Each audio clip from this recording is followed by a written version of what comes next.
म्हणजे नमो शेतकरी महासन्मान निधी योजनेसंबंधात। आता यामध्ये आपले प्रामुख्याने विषय कोणते असणार की नमो शेतकरी योजनेचे हप्ते 1 मिळणार की 2 मिळणार, हा सर्वप्रथम 8वा आणि 9वा एकत्र मिळणार का, हा पहिला विषय। त्यानंतर नमो शेतकरी महासन्मान निधी योजनेचा हप्ता पूर्ण शेतकऱ्यांनाच मिळणार की काही शेतकरी पुन्हा याच्यातून बाद होणार, हा आपला दुसरा विषय। त्याचबरोबर नमो शेतकरी महासन्मान निधी योजनेचा हप्ता कोणत्या दिवशी येणार, हा एक आपला विषय। तर शेतकरी बांधवांनो, तत्पूर्वी एक छोटीशी विनंती आहे, तुम्ही जर आपल्या चॅनलवर नवीन आला असाल तर चॅनलला लाईक, शेअर आणि सबस्क्राईब करायला विसरू नका।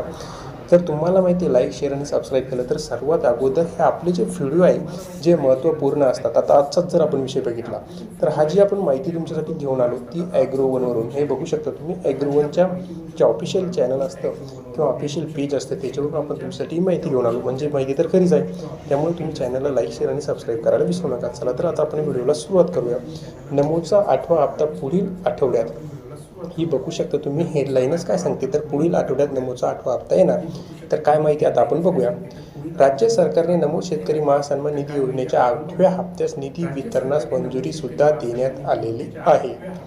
जर आपण पुढे बघितलं तर राज्य सरकारने नमो शेतकरी महासन्मान निधी योजनेच्या 8व्या हप्त्यासाठी निधी वितरणास मंजुरी दिली आहे। पात्र शेतकऱ्यांच्या बँक खात्यात पुढील आठवड्यात नमोचा 8वा हप्ता जमा होईल अशी माहिती दत्तामामा भरणे यांनी सुद्धा दिलेली आहे। जर आपण पुढे बघितलं तर नमो शेतकरी महासन्मान निधी योजनेअंतर्गत 90,34,000 शेतकऱ्यांच्या खात्यात तब्बल 1,774 कोटी एवढ्या रुपयाचा निधी हा मंजूर करण्यात आलेला आहे। तर प्रत्यक्षात जर आपण वितरण बघितलं तर 1,820 कोटी रुपये हे करण्यात येणार आहे, अशी सुद्धा माहिती कृषी मंत्रालयाने दिलेली आहे।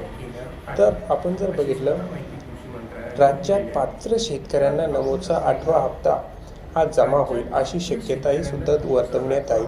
जर आपण बघितलं तर नमोचा आता हे जो हप्ता आहे तो शेतकऱ्यांच्या खात्यामध्ये जमा होणार आहे। जर आता बघितलं आपण PM किसानचे 21 हप्ते शेतकऱ्यांच्या खात्यामध्ये जमा झालेले आहेत, परंतु नमोचे जर आपण बघितलं तर त्या मानाने एकाच दिवशी दोन्ही हप्ते हे येत नाही आहे। पूर्वी कसं व्हायचं, नमोचा आणि PM किसानचा हप्ता एकाच दिवशी यायला लागला होता, परंतु आता नमोचा हप्ता वेगळा येतो, PMचा हप्ता वेगळा येतो।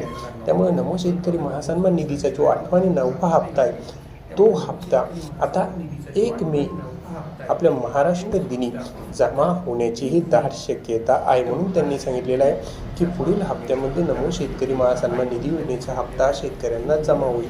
तत्पूर्वी तुम्ही तुमची प्रोफाईल बघून जर तुम्ही काही तुमच्या प्रोफाईलमध्ये त्रुटी दाखवत असेल तर त्या तातडीने पूर्ण करून घ्या। म्हणजे KYC असो, लँड सीडिंग असो किंवा आधार आणि बँक कार्डशी संलग्न आहे का नाही, ह्या सर्व गोष्टी आपल्या प्रोफाईलवर जाऊन बघा। जर का काही प्रॉब्लेम असला तर तुम्ही सुद्धा हप्त्यापासून वंचित राहू शकता। लवकरात लवकर म्हणजे हप्ता येण्यापूर्वीच ह्या गोष्टी पूर्ण करणे सुद्धा गरजेचं आहे। म्हणून तुम्ही ह्या गोष्टी लवकर पूर्ण करा, केल्या नाही तर तुम्हाला सुद्धा हप्त्यापासून वंचित राहू लागू शकते।